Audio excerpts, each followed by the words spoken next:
Hi, my name is Mark, the NZ365 guy. Together with my colleague George Dembinski, we have created these videos. We'll be walking you through the steps to create a minimum viable product, also known as an MVP, and why is it important for ISVs to go through this process to validate their ideas. We're going to cover three main areas. Why create a minimum viable product? Designing an MVP, and demonstrating the product. We will dissect these areas so that you can have conversations with ISVs using the language they understand.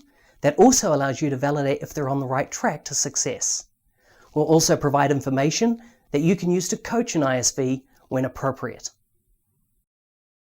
Let's get started with answering the question why it is important for an ISV to create an MVP. Let's look at a definition.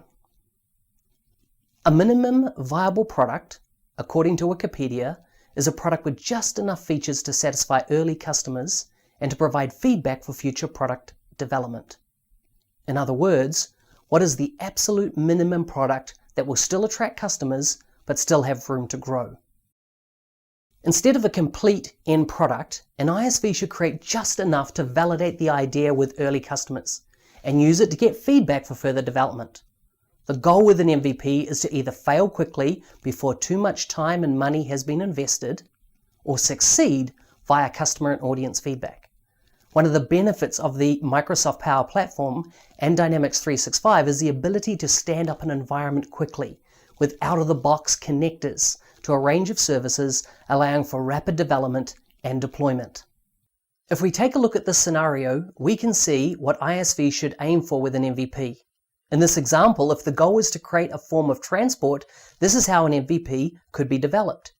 As we progress, each MVP stage provides a form of transport with increasing sophistication. The reason the top example is not an MVP is that at no stage except the last one is it a usable transport solution. And by that time, the customer may no longer be there to buy it. Let's take a look at a software example from Spotify. Here's what Spotify looks like right now, but it did not start there. The business idea was to make all available music accessible via an app that can be used on a mobile device, either a paid subscription model or via an ad-supported model. But first, they needed to create an MVP to validate how the software could function. And this is what they started with. They started by creating a wireframe of how it could potentially look, including the key elements and areas that would be needed in the design. At this point, the prototype moved into the MVP. Now they have an MVP with very limited functionality, but it does have the controls to play the music, see how far through the track is played, a list of available tracks, as well as search and sort options. It's still a long way from what we have today, but they had the framework to satisfy early customers or even potential investors and gather feedback for future product development. It is important that we encourage ISVs to get their MVP ready as soon as possible so that the market can be tested and the idea validated. In the past, this would have been costly, but with the Microsoft Power Platform and Dynamics 365 apps, ISVs can showcase their solutions sooner rather than later. It is worth noting that not everyone agrees on the definition of an MVP. However, there is agreement that how closely the MVP matches the business idea depends on how you define what you want to achieve with the MVP. Compare the second and third lines. If the task was to create a form of transport, the second line is fine. However, if it were for all-weather self-powered transportation, then only the third line meets this requirement. Here's why you should start with an MVP. It is less expensive because you're not spending time on creating the perfect product, but doing a good enough job to move the project to the next stage. There's less risk of running out of money or investing in something that may not be what the customer wants. You get to validate the assumption with customers early and often, checking that the solution is going to meet their needs. You avoid building something that is not wanted. The market may have changed, or a competing product may have come to market before the project completion. There's a host of reasons why a product or feature may no longer be wanted. And finally, it allows the ISV to maximize information gathering about and with the customer. When working with an ISV, you may need to discuss with them what the MVP should include. In this section, we will delve into the MVP itself. The MVP needs to have a clear product vision. What problem is it trying to solve? Why is it different than what is already in the market? How will it be an enabler? Will it save time or money or reduce costs? It may be that there is a competing product in the market, but the solution can be designed and developed at a lower cost, and this cost difference may be the advantage. The MVP should have a core set of demonstrable features and clear business benefits and value. Note I said demonstrable. Not everyone can see the vision in the mind of the ISV, and many will need to see how the solution will work. There needs to be a clear target of who the early adopters could be and a strategy of how to encourage them and get feedback and ideas on the MVP. The MVP needs to have a clear validation points. For example, how will it improve customer satisfaction? What is the quantifiable cost savings? What measurement will be used to show staff morale improvement if the MVP was implemented? In open source development, there's a mantra: you should release early and release often. This is not necessarily the case for an MVP, although there are some elements may still apply. It's important to understand that the MVP starts with a product vision, which is maintained throughout the product lifecycle. Although it is adapted based on explicit and implicit feedback or indirect measures from potential future customers of the product. The ISV should understand the niche that it is targeting, and as Steve Blank, entrepreneur and author who launched the Lean Startup movement, said, "You're selling the vision and delivering the minimum feature set to visionaries, not everyone." Or as Johnny Holland, the interaction designer at Apple, said, "An MVP is a down payment on a larger vision." When engaging with an ISV, talk to them about their MVP. What does it look like? Is there a clear vision? Can they show you a clear set of demonstrable features? Have they targeted early adopters? And is there a set of clear validation points? Now let's look at some key test and validation points of the ISV's MVP. First, does the ISV have a documented business model for the MVP? It does not need to be long. In fact, it may be a business model on a page like the business model canvas. Does the ISV have a marketing plan in place that segments the target customers for the MVP and a plan to take the product to those target customers? Has the ISV created a beta prototype, storyboards or wireframes of how each part of the application will work? Has the ISV created the application to a point that it can be demonstrated, showing a core set of scenarios that it can deliver? Has the ISV carried out A/B testing with the core target customers that would be purchasing the application? Let's have a look at the MVP backlog. As the application is shown to the target customer segment, there will be feedback and new ideas that will bubble up, and people will say, if only it had this, or if only it had that. There's a risk that the ISV will start trying to build all those features. Encourage them to note down all the ideas in a backlog and set up a review process of assessing if the features should be added to the MVP. There's a need to be ruthless on what gets into the application when it is in the MVP stage, or some would say even when the product is in the market.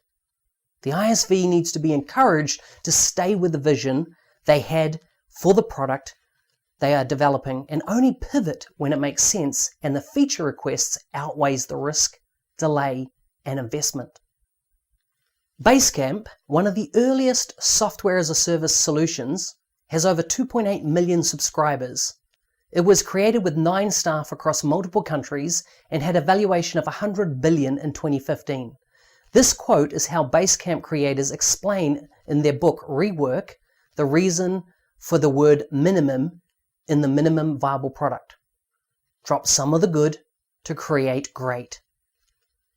Now let's look at the skills an ISV needs to create an outstanding presentation of their product to potential customers. As we said before, many people will not be able to visualize the product that the ISV is creating using words alone. Potential customers want to see something tangible. There is both an art and a science to doing a great presentation and product demo. When it comes to the art, as Steven Spielberg once said, "He who has the best story wins. Stories create the emotional connection to the application. The demoing of the application allows a story to come to life in the software. To some degree, it is all about infotainment. The demo and presentation should entertain and inform the customer of the benefits of the application. The benefits of the application as seen by the people who will end up purchasing the software. And then it's showtime. The ISV needs to take the MVP and make sure it demos well, highlighting the business challenges it solves and the benefits to the customer. The demo should tell a story from start to finish based around the scenarios that your customer has. Not made up, but specific to their environment. This will make the MVP look like it was built for their business. The story should be adjustable to the customer it is demoed to, so that their business scenarios are shown. One way to do this is use a movie metaphor, where you set up the scene or scenario. You can have multiple scenes that weave the story together and take the customer on a journey. Only show the minimum amount to get the yes from the customer. It's better not to show everything if it is not relevant to this customer, as it could complicate the product in their mind. It is important that the ISV is passionate about their application, and whatever happens, they should not wing it. If the demo runs over a long period of time, they need to work from a script, just like the movies. The ISV should never demo without knowing the need or problem specific to the customer they are demoing to. No guesswork. They need to ask questions well in advance so that the scenarios can be tailored to the customer's needs. Let's take a look at how demos can go wrong so that you can coach the ISV if you see them making these mistakes and point out how they can avoid them. We're not delving into any of these common mistakes in detail, but if any of these resonate with you, you should consider doing additional research to provide the best advice to the ISV.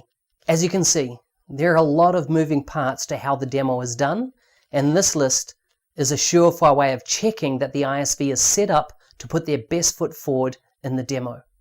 The reason this is so important is that when demos go bad, the ripple effects can be felt for a long time after. It can lead to lost opportunity for the ISV. The sales cycle gets pushed out, or the sale is lost entirely. This leads to fewer licenses being sold, and at the end of the day, the salesperson misses quota, and nobody got time for that. The commission is lost or reduced, the wrong product gets built, wasted product development iterations, projects get cancelled, adoption is limited, or it becomes shelfware. Benefits get delayed, such as return on investment. The list can be a lot longer than what is shown here, but you get the idea. It's important for the product to be demonstrated well. Remember the 80-20 rule. The ISV needs to know how to deliver on the 20% of features that drive benefits for 80% of their target customers. Here is an example checklist for writing a great demo script that I have used in many demos to win a lot of business on the Dynamics 365 and the Microsoft platforms. Check that your ISV is building and working to a script when demoing to customers, at least until they have remembered their lines. You can pause the video here if you want to take any notes. Okay, that brings us to the end of this video. We have covered why create an MVP, what is an MVP, and what to include in an MVP, test and validation of the MVP, and finally the demo. Thank you for watching. I will see you on the final video in this series about marketing and distribution of the product.